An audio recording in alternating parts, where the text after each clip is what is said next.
Yeah, yeah. Done.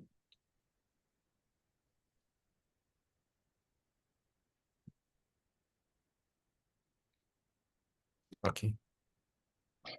Yeah, I think you should Okay. start. All right. Hello, everyone. How are you doing?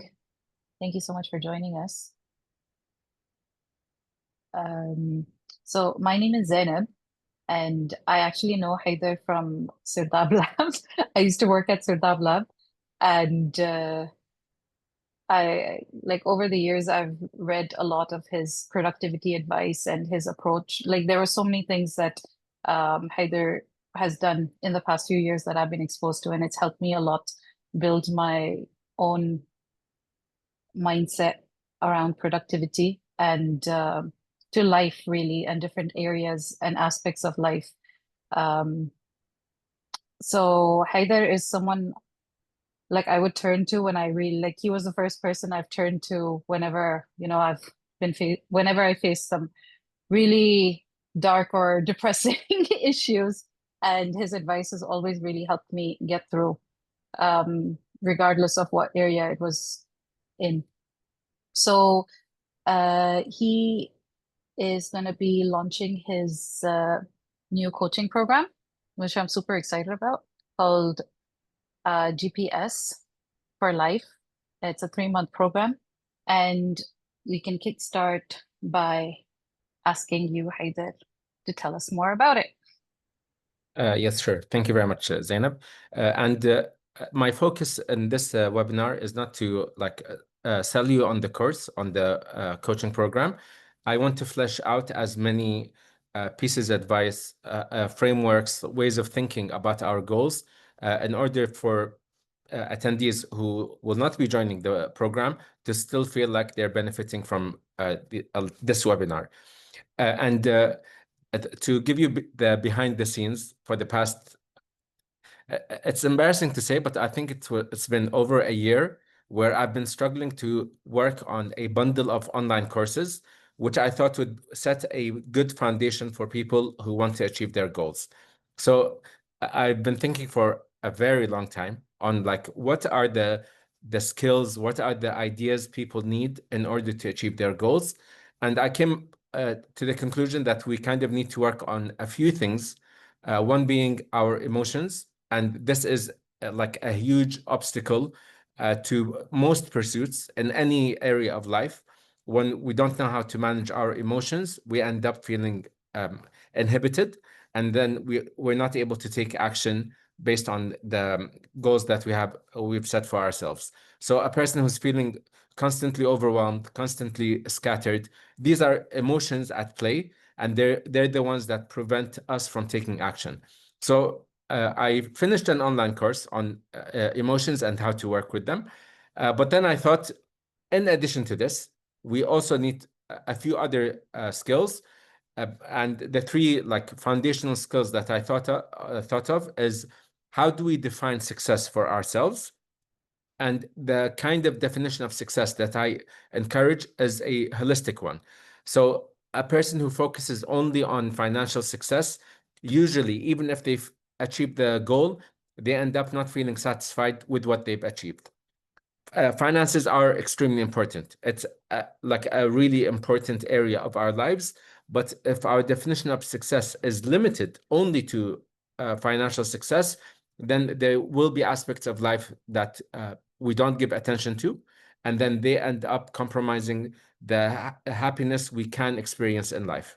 So, definition of success was one topic that I wanted to create an online course around. And then the other topic is productivity. How do we actually get tasks done, even if we've managed to like make peace with our negative emotions? We're not feeling overwhelmed or inhibited in any way. We're not experiencing fear of failure, fear of rejection, any of the inhibiting emotions. We feel clear, good about our goals. We still need some techniques to break down the tasks that we need to get done in order to achieve the goals that we care about. So productivity is like a collection of different techniques that allow us to follow through on our goals. Again, emotions being a very important component of productivity, but there's also more to protect productivity than just overcoming our emotions. And then the last topic I would mention is how do we develop habits? And again, habits play a key role in achieving our goals, whether the goal itself requires some repetition, some routine in order to achieve the goal. So, for example, health, we need to sleep well, eat well, move well in order to achieve that goal, like a health related goal. But even if we want to work on a professional project, there will be, we will need a support system of different habits that allow us to show up at as our best when we want to work on these professional goals. So we want to have a good mood, a good attitude, high energy, a good control of our attention. And these factors are influenced by habits across different life areas. So again, I thought of habits as being foundational to leading a good life. But then I was thinking about these things in terms of separate topics and separate online courses, and it didn't feel right to me. I felt like this is too fragmented, and different people require different priorities within these topics. So, how we define our success, productivity, habits, and how we deal with our emotions. I think it was a month ago where I did like I experimented with habit coaching because I wanted to see whether my thoughts about habits and how we develop them is practical for other people. I tested this out with a few people, like I think 15 people signed up, and most people got good results. A few people could not continue. They could not even begin. And it's because they were dealing with like high, highly intense negative emotions and like a strong, very strong ADHD flare up, and they could not like just think beyond this experience. So emotions to them was way more important. It was of high priority than working on habits. And this is why I felt a bit conflicted in terms of, okay, which online course do I do, and how do I guide people across these online courses? And then I thought of the idea, well, actually, I should do coaching that blends all these elements together.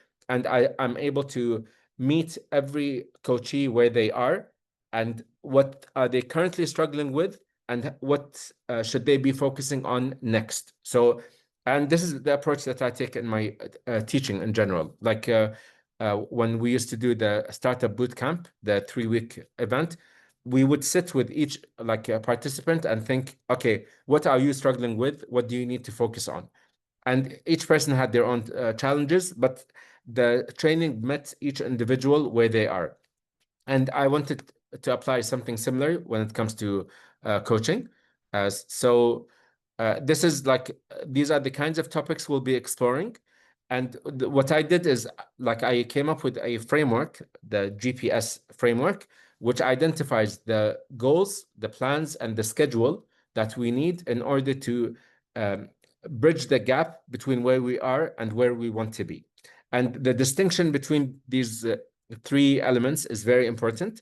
I can elaborate on this a bit more, but the idea is we want to focus on what's most relevant, what's most practical, based on the goals that each individual and even like the coaching program aside, GPS for life aside, every individual here in this call needs to think in terms of what goals do I really care about, and then what can I do to make progress towards those goals, and what will my schedule look like in order for me to make progress towards the goals that I have. Sometimes uh, a person is experiencing like an emergency situation and they need to deal with that emergency because before they actually work towards like their ideal dream goals. And this is fine. This gets incorporated within the plan. So whatever goals you set for yourself, whatever dream life you have for yourself, part of the plan to get there is to acknowledge that you're within an emergency situation. What do you need to do about this emergency? And then you lay out a plan to overcome the emergency in order for you to make progress towards the things that you do like really care about. But what I've noticed is uh, people who set their sight only on the emergency that they're dealing with, they lose a sense of vision, and then they lose their enthusiasm to achieve great things because they become all consumed with the emergency that they're dealing with. And to give just a simple analogy of this, I saw this question on X asked a few times. If you had $1 million and you had no debts you need to pay, how would you spend the money? If you had $1 million, no debts to pay, how would you spend the money? A lot of the responses were, I already have debt. I can't think beyond the debt. Like, don't ask me how I'll spend the money if I'm in debt. Okay. And this is like a sad situation to be in, but also we do not need to live within that sort of mindset. It's important to address the debt, but you need to think of what does my ideal life look like, not just how do I get out of this crisis that I'm in. And this is the advice that's given by Ramit Sethi, actually, where he says like before you begin with personal finance and like financial planning, uh, define what your rich life is. Forget your debts. What does your rich life look like? And it may not seem fancy to other people. You may just want, like, you're just aiming for an open schedule, spending time with loved ones, working with creative people. That could be the way you define your ideal for you. And you don't need to justify your goals to anyone else. It's something that you care about, what you feel like is a good accomplishment, what feels like activities you would enjoy doing, the kind of schedule you want to live. But then, so once you define the ideal for yourself, then you can start planning what to do towards that ideal. And like I said, even if you're facing a crisis, a difficult situation, you don't want to be limited in your vision to solving this only. And this is something like I keep sort of saying, because I see a lot of people who say, I just want to heal. Okay, healing is great, but don't just think about surviving. Think about how you can thrive in life. You don't need to limit yourself by your existing circumstances. The circumstances will change, and you can work towards changing them. So that's my main intro. I love also that you brought in Ramit Sethi's approach to how to overcome that emergency situation, as you termed it. Yeah. Uh, But um, the thing is, I have no credibility. I need to bring in credible people. Look, this book says this. It's not me. It's this guy. I'm just gonna type his name in chat if anyone wants to look him up. One of the few newsletters I actually read. Um, but you said I really like what you said about how emotions need to be addressed. Like with the example you gave of the couple of participants in your habits coaching program, Yeah. where they couldn't progress with the course. So like the coaching program here is like structured with, it's you focus on goals and then plans and schedule. So where do emotions come in here? Like Oh, how, good question. yeah, Okay. yeah. So the approach, the 3 months will not be split by goals, then plans, then schedule. It's going to be elements of all three. And what I want to get people comfortable with, and again, I'm promoting this even outside the coaching program. The approach that I would recommend is to get into the level of feeling comfortable with an imperfect approach. Okay, even if your goals are not fully clear, and this is where I make a distinction between a destination where like I'm clear on the coordinates, the exact meter that I want to be in life. Okay. That's the when you can clearly define your destination. But if you don't have a clear definition of your goals, you can settle for a general direction. And sometimes the way you can use this, because again, some people, their imagination is a bit limited. given the circumstances that they're in. So they can begin with defining their goals based on what do you want to keep in life? What are the things that are going well for you in life? And what would you like to keep? What would you like to have more of? What would you like to have less of? What would you like to stop? And what would you like to start? So this is where we're looking at the person's life right now. They don't need to be very imaginative. They don't need to be creative, but just this is the general direction that will feel like progress, that will make me happier. Okay. This is something I'm going to like really emphasize on. I want people to make peace with imperfection, and which is why, like beginning of the program, I don't want to give too much advice because I want people to feel. And by the way, like even the people who signed up to the course right now, some signed up a few days ago, and I'm holding back on checking in on them because I want them to feel comfortable with like uncertainty and then not getting full advice from the very beginning. This is fine. You have a few open-ended questions. It's okay. Live with these a little.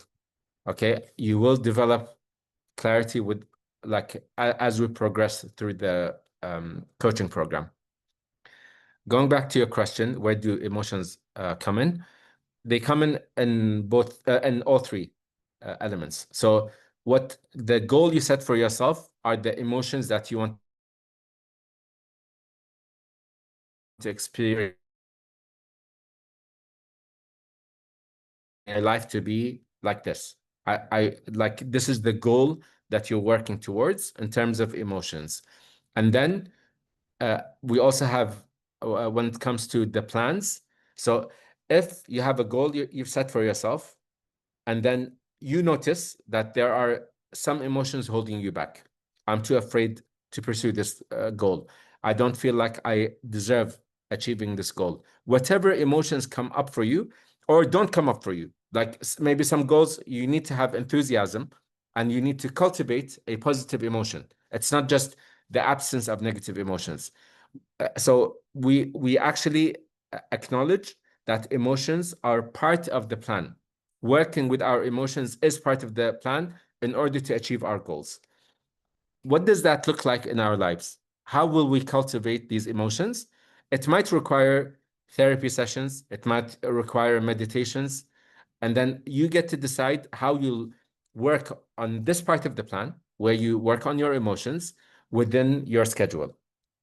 So it actually spans all three aspects, but in different ways and with different intentions. With the goals, it is what we want to achieve. And then with the plans, it's how do we get to what we want to achieve. And then with the schedule, it's when are we going to work on these individual elements in order to achieve the goals we want. The approach of accepting or making peace with an imperfect approach, like it speaks to me so much, and it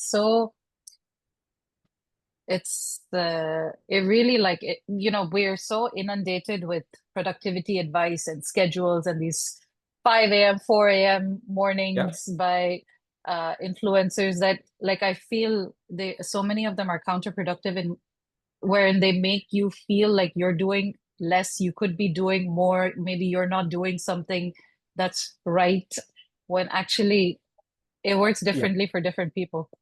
Exactly. Not only this, it breeds this sense that you do not deserve success if you're not fully disciplined, which is why this is why Yeah. I'm partly against discipline and consistency. When you say to yourself, I need to be 100% consistent, and then you miss a day, it's not just that you missed a day. You think, what does this say about me? I'm not a person who's disciplined enough, therefore, I do not deserve to achieve success. And I want to break this mindset. Like some people, they have the lousiest, most disgusting morning routine ever. Like, let's say they get drunk in the morning and then they sleep and then they wake up and then they write a brilliant book. I'm not recommending it, but what I'm saying is you don't need to think that you have to earn like uh, the you have to earn being worthy of success. Whatever approach you take helps you to achieve the goals that you want, even if they're imperfect. And most people, successful people, all successful people are imperfect. But we set these standards on ourselves, and then we end up struggling with our own standards. Yeah, I'd love for you to talk more about, like, I do agree with the standards we set and they're not defined anywhere. They're just in our head and nobody even knows about them. Yeah. But you, like, something I've been really curious about is like your not disregard, but like you don't advocate for discipline and consistency when this is like everybody on the internet is like, you want to be successful, you have to be consistent. You're not going to be motivated forever, and you Yes. need to build a discipline. So I want to know more about what your mindset is about Okay. So I'm an educator, and to be a good educator, I have to meet my students where they are, and I have to accept where they are. Because I know a lot of educators who say, let's say I teach at a higher institute, so the students come to me from high school. If a person does not understand something they should have covered in high school, I'm not going to fight with reality. This individual standing in front of me, sitting in front of me, does not know what they should have covered in high school. This is fine. This is what I have to deal with. This is what I help them with. Okay. The issue with, I'm not against consistency as such. What I am against is the expectation to be very good at 100% consistency from the very beginning. If you're starting a new habit, you're not, most likely, you are not good at that habit. Okay. So do not expect 100% consistency. Do not expect to practice that habit perfectly. So this is the approach I advocate. Building up to consistency, getting better at discipline is great. I'm not against this at all. But even then, sometimes circumstances happen and we're not able to practice the things that we've come to practice, and they're embedded in our lives, but I'm skip a day because I was feeling ill, or because I had a short trip and I missed 2 days of writing. Does this mean I'm a bad person? Does this mean I'm not disciplined enough? This is not how I think of it. Even I would, so I have lots of approaches when it comes to building habits to like emphasize on the good things going for you rather than feel disheartened by the bad things going against you. For example, if you're trying to eat healthy, so you've been eating junky-ish food, and then you decide to eat healthy. My recommendation is usually to ramp up towards this, okay? Some people, they find it like easier for them to go cold turkey and completely change their diet overnight. If it works for them, I'm not gonna object. But just like be aware of what works for you, and like uh, experiment with the approach that works best for you. But usually you want to ramp up. Let's say it takes you 3 to 5 days to start eating really clean food.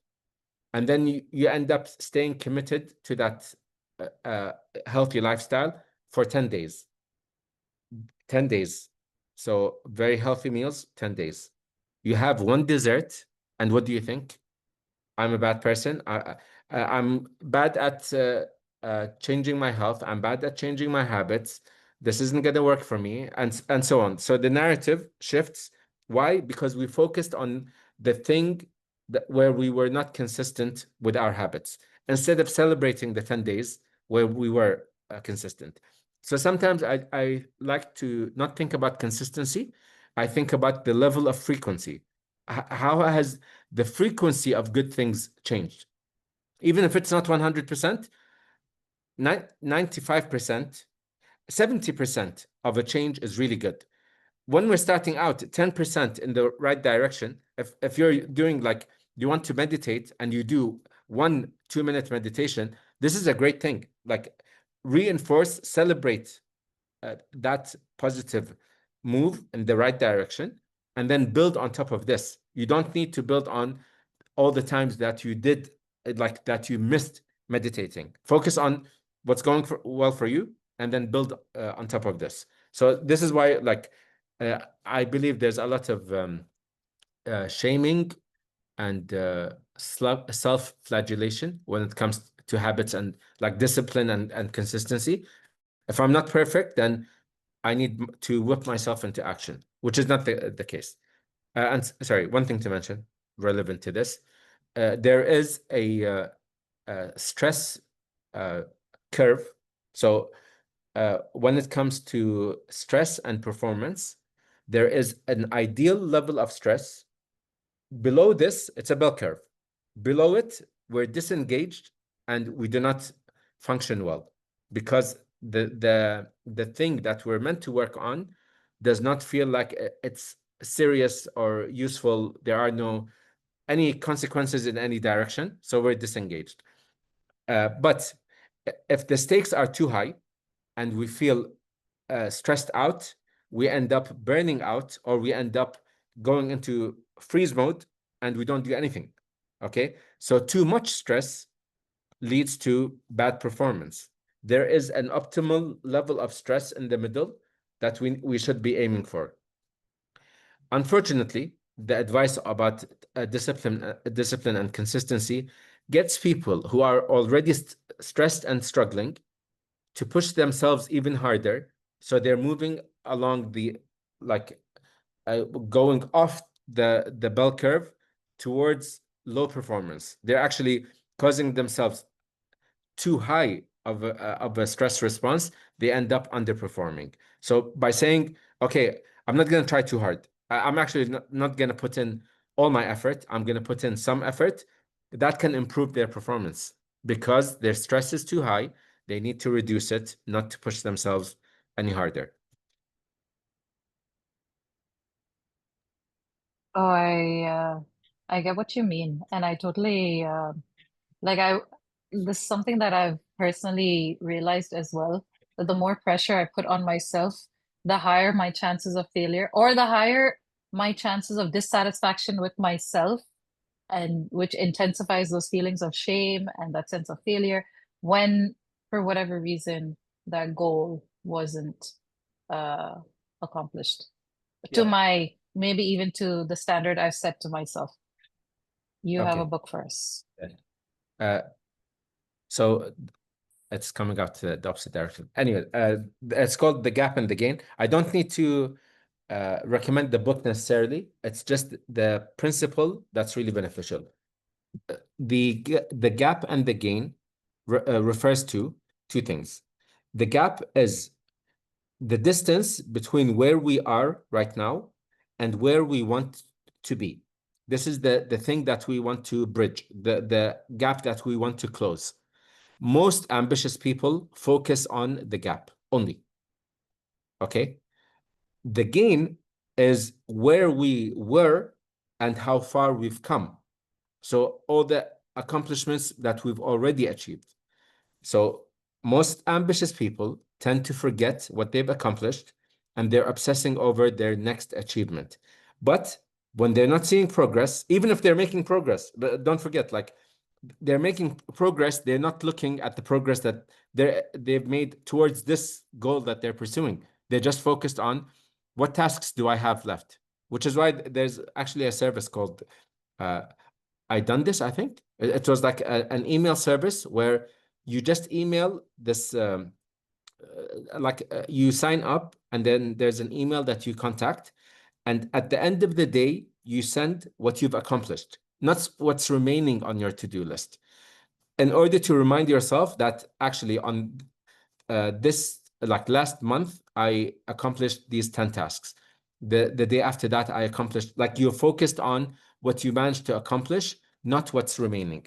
Because when we focus only on what's remaining, we end up feeling dissatisfied with any accomplishment. If your eyes are set to the next thing, you're not appreciating what you have. And so you want to strike a balance between being ambitious and being appreciative. And like I believe success is the combination of the two. If you do not appreciate what you already have, you will not be able to experience joy, satisfaction. No achievement will be meaningful to you in any way because you're always looking at the next thing. It reminds me of that saying, like, if you wouldn't speak to your best friend or someone you love that way, why would you speak to yourself that way? Yeah, very true. Jafet has shared a message in the chat.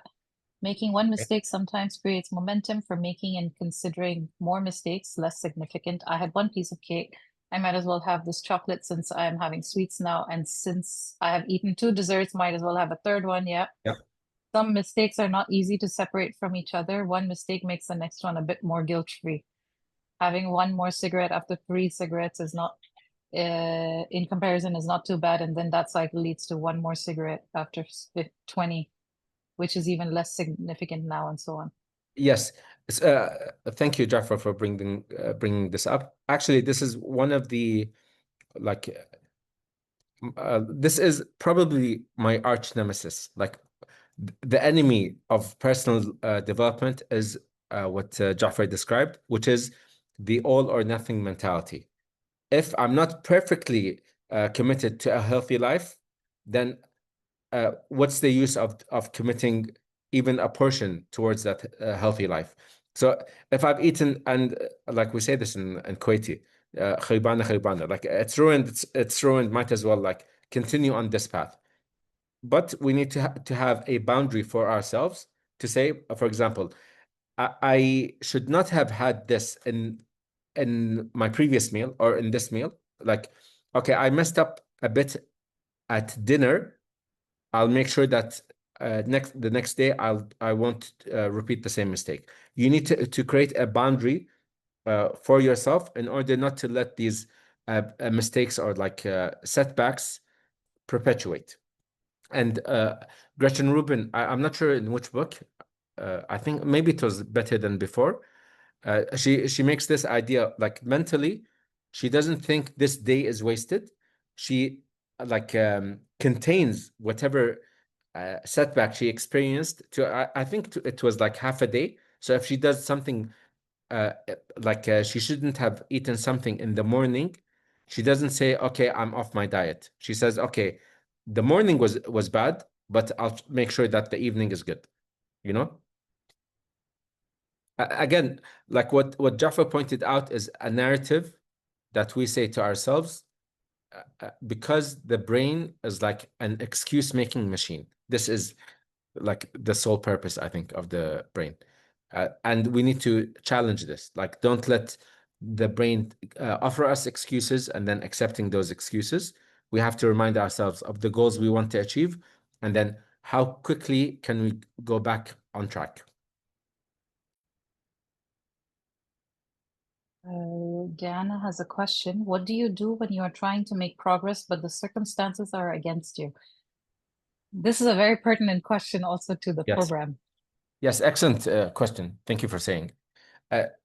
Again, like a big part of the program is to accept the circumstances that we're in and to make the most of them. Our plan begins where we are. What are the circumstances that you're in? And you acknowledge that these are things that are against you. Okay? But what can you do to overcome these challenging circumstances? That needs to be baked into the plan. If we say the plans should be something else, what we're essentially saying is imagine there's a road ahead of you and there's an obstacle a few feet away, okay? Or the road is missing. There's a chunk of road that's missing. What you're saying is, I'm not taking this part into consideration. I should really be 200 meters ahead. But if you continue with this mentality, you end up not making any progress because you're assuming or you're expecting yourself to be in a place where you're not. the best approach would be to accept these circumstances. And sometimes you may need like some emotional comforting, because I do not uh, advocate dismissing emotions. If you feel like you're defeated, if you feel upset, frustrated, angry at your circumstances, don't brush them away. Sit with them, and then and try to process them. And like usually when I try to work with the emotions, I try not to jump to a fix quickly or as soon as possible. When somebody tells me a challenge that they're going through, I say, "Oh yeah, but you can do this." Okay, hold on. Let's sit with the emotion. Let the emotion feel like it's respected. It has a voice, and we're acknowledging what it's going through. In internal family systems therapy language, we call these parts, like as if there are characters within us that are going through an experience. Instead of jumping to give them suggestions and like thinking of practical solutions, sometimes they just want to feel acknowledged. And so we sit with these emotions and we say, but my circumstances do suck. I'm really upset. I'm having to experience this. Sit with it. Okay. Wait. Let the emotion feel like it's being heard. Okay. And then say, what can we do about it? How can we work together? How can I imagine the emotion that you're experiencing is a part of you. There's a collection of people within you, and you do not need to fully identify with any of these individuals. They're all part of you. You're not dismissing or denying any of them, but you do not need to be consumed by the emotions that they're experiencing. You can say, you're feeling afraid. It's a part of me that's feeling afraid. I'm not the one feeling afraid. Part of me, yes, but not the whole of me. So how can the rest of me be resourceful in dealing with this fear and with this anger, with this frustration? How can I help the part that is experiencing this while being respectful to their experience? You'll realize that your parts become very accommodating very quickly. The reason why your parts are frustrated with your circumstances is because they care about the goals that you've set for yourself. You're on the same team. But now you want to tell them, okay, being continuing to be frustrating, I don't think will help us. Do you agree? And wait for the response. See what comes up. And then say, okay, what can we do within these circumstances? How can we make the most of it? And then work on that. Most of us, by the way, we have a lot of resources we don't tap into. Just before this call, a friend of mine, expressed like a negative experience on X. I messaged him. I said, "Is everything okay? Do you want to talk about it?" And he said, "I should have deleted the post." I said, "No, you shouldn't have deleted the post. You should have expressed it, and then you have people who've got your back, you know?" He felt like he needs to shrink and not get the attention of the people around him. No, the healthy thing is to get the attention of the people around you, because the people around you want to help. But who can help? Like, not all of us have good relationship with our families. Not all of us have the kinds of friends that can support us. If that front isn't available to us, we ask what is available to us. Maybe there are kind strangers who can help. Maybe what we're lacking is education. What we need is a very good opportunity. So how can we, as part of our plan, how can we break down what we need and then make a commitment within our schedule to find the right opportunity, to find the right solution, and so on. Okay, I hope that helps. I had so much I wanted to say to that, but um I think also one of the things that like it goes back to what we were talking about earlier is when you said that I should be here, or your feelings feel like you should be here. It's again like I feel like it comes from comparison to what other Yeah. people are saying or talking about themselves. Like we so rarely see the struggles behind the successes on Yeah. social media or even in our society when people talk about what they've accomplished. Yeah. Like, I find it very sad when somebody who's uh, successful and people are jealous of their success, and they say like we're struggling with demons.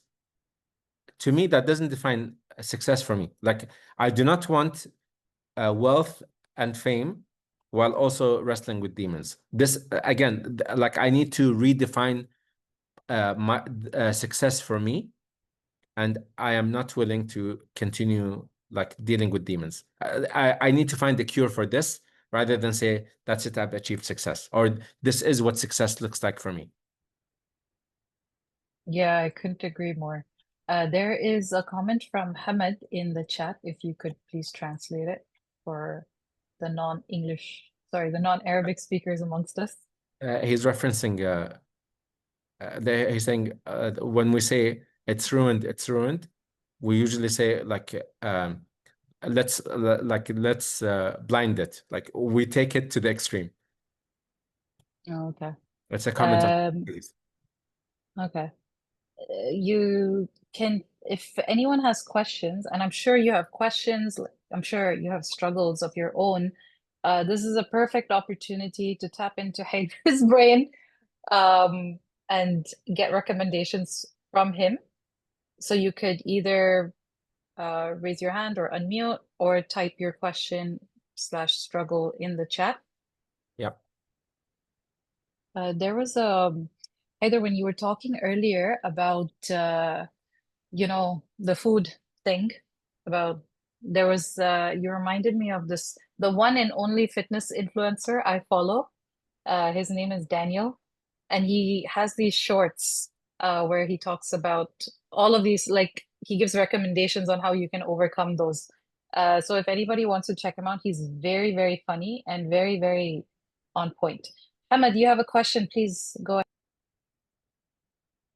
Hello. It's more of an insight. At least in my experience, I've always found that not needing help leads to awesome help from everybody. Whenever I felt that I can do it alone and always take accountability for it, that's the only time, not the only time, but it's the times I remember that like God sends these people to support me in ways I never knew I could. Whenever I expected anything, it never came in. And this is at least out of my experience. And one other thing regarding opening your heart and not judging, I think my best teacher is adolescents, teenagers. I have daughters, and Mm. they teach me so much I didn't know about myself. Uh, Internally, you always want to, at least as someone who tries to be objective in a conversation and not look at feelings, you always want to advise. So whenever you feel someone telling you a problem, you feel the need to say, "Oh, because I love you, this is what you should do. This is the right thing." Um, Loving my daughters is the only thing that made me understand that this is not the best way to go. You're supposed to sit and listen, and no matter what the issue is, just let it flow. And in time, they might ask for your help Yeah. or not, but telling them what to do doesn't get the prize that you wanted. And that's what you're saying, Haida, resonates so much. It's above what I can say. And that's basically it. I'm looking forward to the course. Thank you very much.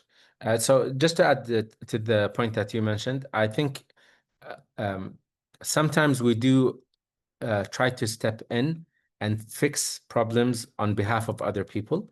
But it's really important to respect people's agency and giving them the space to actually resolve their own problems. We can be there for support. We can give guidance, suggestions, invitations, but we can't make the decisions on other people's behalf. And when we do, when we try, it triggers something within like the human psyche of being rebellious because a part of us feels that our agency is not respected, our boundaries are not respected, and it tries to assert this. So this is an extremely important thing. Sorry, I wanted to comment about Daniel's videos. I have seen the videos. One thing I would mention, sometimes he says something like, oh, you don't have gym equipment. How about you do? And then he suggests 5 things. I'm not in the mood to do any of them. So sometimes, like, you have to recognize, like, the advice we're exposed to. This is another thing I'm going to reiterate within the coaching program. I want people to feel comfortable being exposed to so many resources, so many books, okay, and not feel obligated to read any of them. It's okay for people, it's okay for lots of accounts to exist. You do not need to follow them. You do not need to consume them. You do not need to follow the advice that you saw. But what I would encourage is for you to select the advice you feel comfortable applying now, and then build on top of that advice. So Daniel's videos, sometimes it seems to belittle, like it's as though the only reason why you're not exercising is because you don't know what to do, or you don't like you don't have the equipment for it. But oh, these are 5 exercises that don't require equipment. Yeah, but I don't feel like doing them. I'm not fit enough to do any of them. Okay, so then you decide. He doesn't need to fill the gap for you. You can say, I am not willing to do any of these, but what I am willing to do is this exercise, or this one of these exercises seems good. I'm going to do that, and maybe I'm going to tweak it so it feels like it's something that I can apply. So that was the comment I wanted to make about Daniel's videos. Taiba asks how to deal with procrastination and just get started with a goal or task. Excellent question. The thing to keep in mind about procrastination is that procrastination is a symptom. It's not a root cause. So we get to experience procrastination for different reasons. Maybe we do not have clarity about the goal to begin with, so we don't even know what we should be working on. And this is more common than people care to admit. And like, speaking personally, I spent many years reading lots of productivity books, signing up to courses, like consuming so much content about productivity.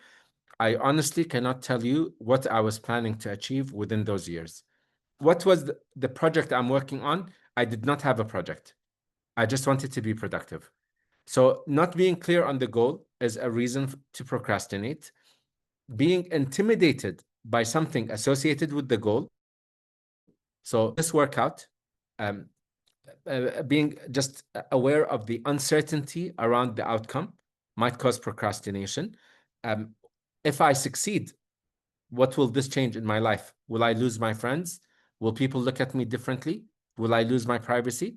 There might be something like we procrastinate or we self-sabotage around something related to the outcome itself.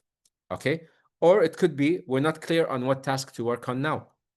And I remember, Zainab, if you remember when we did the virtual co-working, and I shared with you the work cycles, there was a really simple question, like, how do you get started with the task you want to do? It seems so like ridiculously simple, but some of us that we don't realize that for me to get started on a task, I need to open WhatsApp or I need to open Google Docs. Without this realization, without this level of clarity on the task, we will not be able to work on the task, and then we end up filling the void. Like that, our time is going to get filled by something. If we do not have clarity about the task we're going to work on, it's not that we're procrastinating. It's that we have to do something, and that's usually something else, not the thing that will move us towards our goals. And so I mentioned about lack of clarity about the goal, negative emotions around the goal or the outcome we're working on, lack of clarity about the task that we need to do, and also negative emotions around the task itself. Is the task boring? Is the task difficult? Is the task complex? So what are the negative emotions associated with the task, which is why we're resorting to procrastination. And I would personally consider procrastination as a coping mechanism. There's something within you that's trying to protect you from a negative experience, which is why it's encouraging you to resort to procrastination. That thing is on your side, and you can give it a hug, you can thank it, give it a high five, and say, but procrastination isn't serving me well. Can you please help me actually execute on my tasks? What do you need from me? How can I be more productive? And I will I can't I would need to understand the specifics of the situation that you're facing in order for me to actually address the type of procrastination you're talking about, and it will be different in different situations. So keep in mind that there's procrastination is a symptom, and then you try to understand the root cause of it, and then what you can do about it. Okay. Diana, just before we ask you to share your question, there's a question in the chat from Sadiq. Usually we're told to suck it up and keep going. I think this has stuck and I've had trouble subduing this. To sit down with emotions is just so foreign. So emotions trump all and keep building up until no action is taken. The question is, how much should emotions be given the stage and focus without it becoming its own pursuit that also leads to no action? Okay, excellent question. Thank you for sharing it. So I would make a distinction between two things. First, the ideal is for us to work through our emotions, to not suppress any emotions. The idea of sucking it up is usually bad advice because the emotions end up not going away. They just are hidden from view, but they are acting on a subconscious level. The emotions remain there, and usually they drain us because we're not giving them attention. They are actively working, but we're not giving them our attention. We're not acting on them. There was something I saw today. I'd like to share it.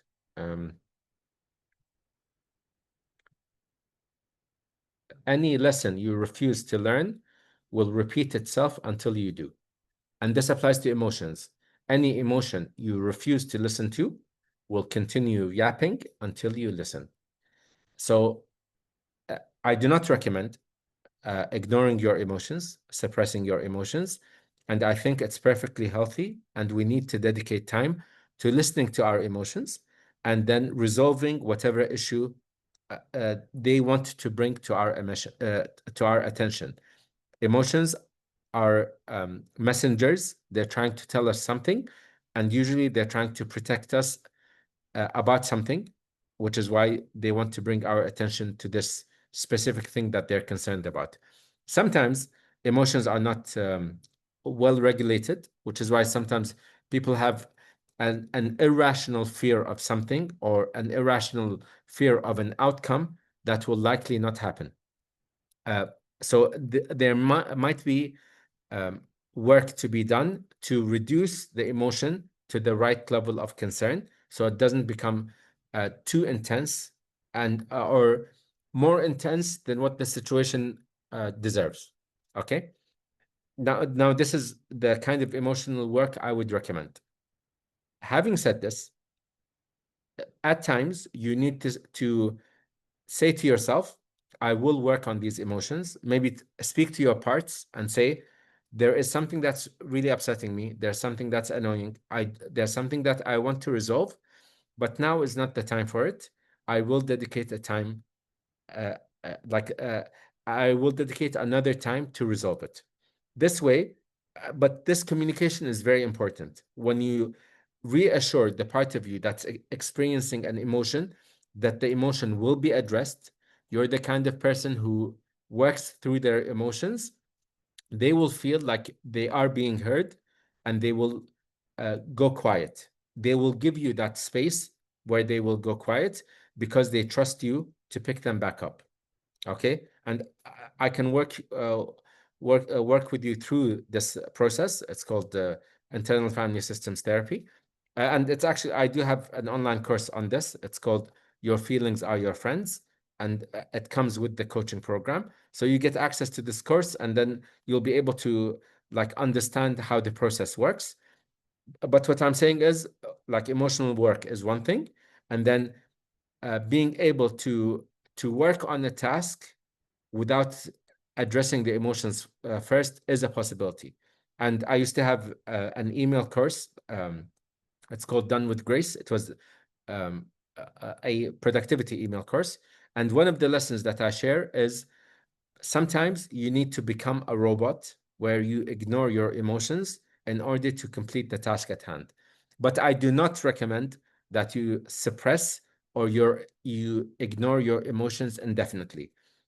You do not want to live out as a robot, but sometimes you need, like, there's a task that if you were to adopt this robot attitude will serve you well. So for example, if you have emails that you've not responded to for a long time, most likely you're experiencing guilt towards these towards not responding. What would happen if you're a robot who cannot experience guilt and you need to go through your emails? It can encourage you to at least set the guilt aside temporarily before you go back to work on it. Okay, so I would recommend doing both these things depending on the circumstances you're in. If there's deeper emotional work that needs to be done, you'd allocate time for it. But in the meantime, you can actually get into action without resolving all the negative emotions that you need to address.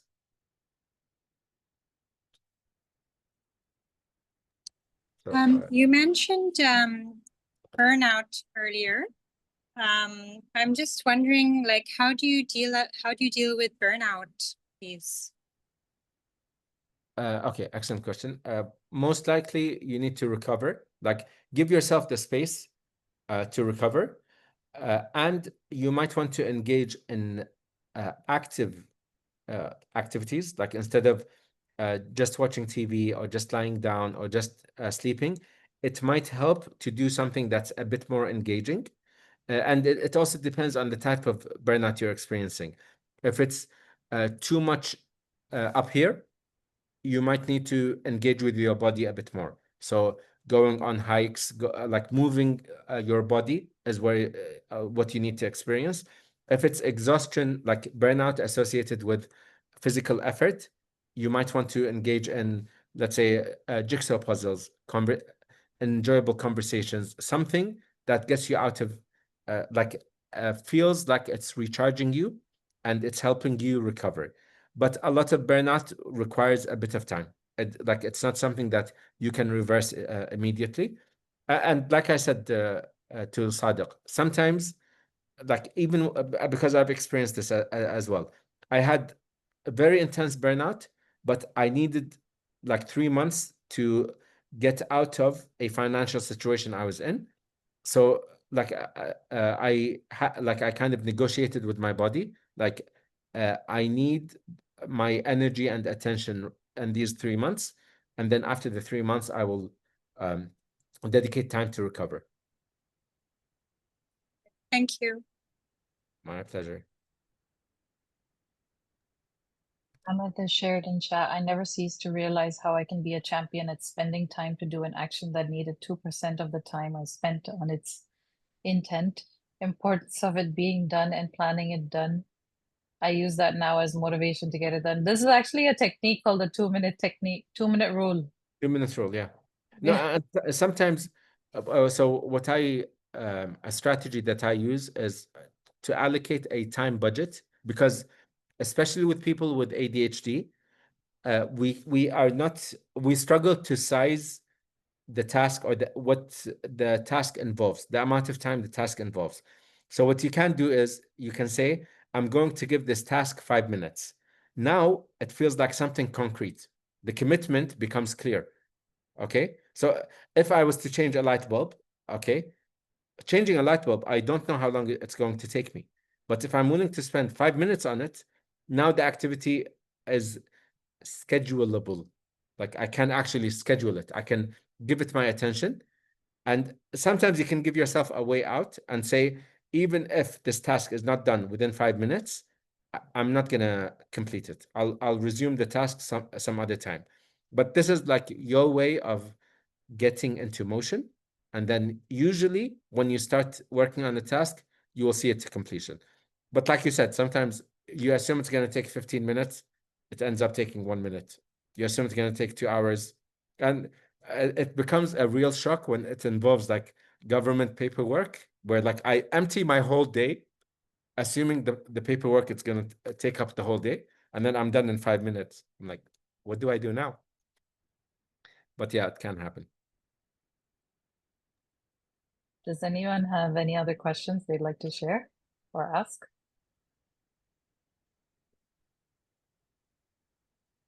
No, we're good.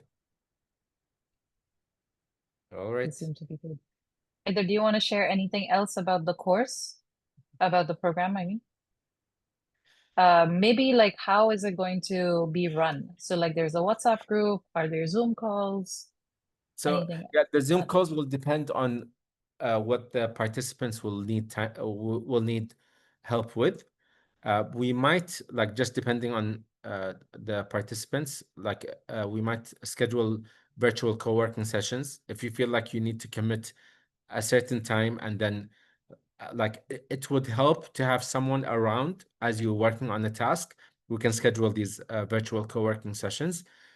Most likely I'll record like short videos addressing specific issues that are raised within the group, just to make sure that like the guidance is being provided when it's needed, rather than having participants go through a curriculum that may not be relevant to them in the sequence that I'm sharing. One other thing, I will encourage participants to like make peace with FOMO. You do not need to read everything. You do not need to watch everything. It's okay to just focus on the things that are relevant to you and ignore everything else. Take an imperfect approach to pursuing your goals. Yeah. One last thing is like the upcoming 3 months are gonna pass either way. So I like, how can you make the most of the 3 months? Again, not necessarily perfectly, but aiming towards making the most of your time, having something by the end of the 3 months that you're proud of, having something that might change your life, whether it's like a book, working on a project, starting a business, working on your health. I will recommend working on all of the above, but in a way that feels comfortable and enjoyable. Because as an example, you can exercise, let's say, a small exercise that's 5 minutes a day. Okay, that might encourage you to commit to a healthier lifestyle, and then that will give you the clarity, the mental clarity, the improved mood to work on a project or maybe to write a book. And then that will, when you feel accomplished with that kind of work, maybe you want to dedicate time with friends or family in the evening. So you can have a blend of different activities and like tackling different life areas within the same time. You do not need to limit yourself to just a single life area.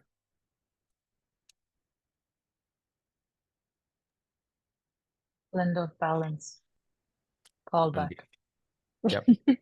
That was one of the courses I wanted to work on, but then I thought I'll incorporate it within the goals section. How do you define your goals? Nice. I'm excited. Is everyone here joining, or some people haven't made the decision yet? Yeah. Okay. The I highly. Sorry, I Okay. have a question. This course, is it going to be live, or like how like is it certain times? Like No, how no. is it? So I'll provide the instructions within WhatsApp in terms of like in the next couple of days, I want you to focus on this, like flesh out what your goals mean to you.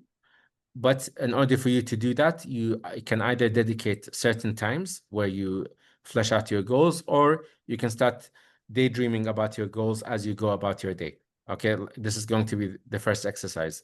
And then you get to develop the skills of clarifying your goals, and then I'll help you with the planning, and then you'll also develop the skills of coming up with a schedule that works well for you.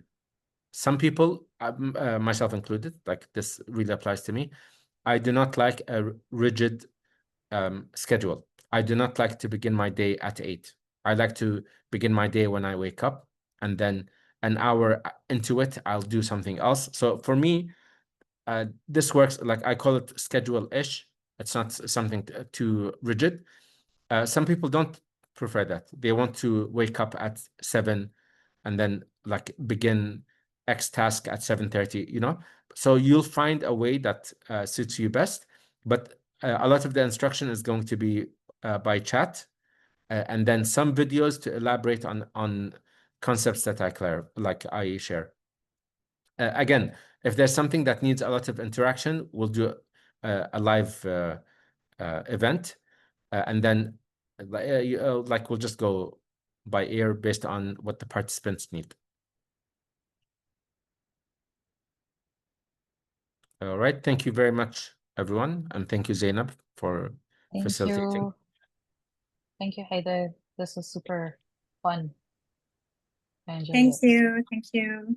Thank you, everyone, so much for all your great questions Take care. and for participating. And- Bye-bye. Thank you. Bye.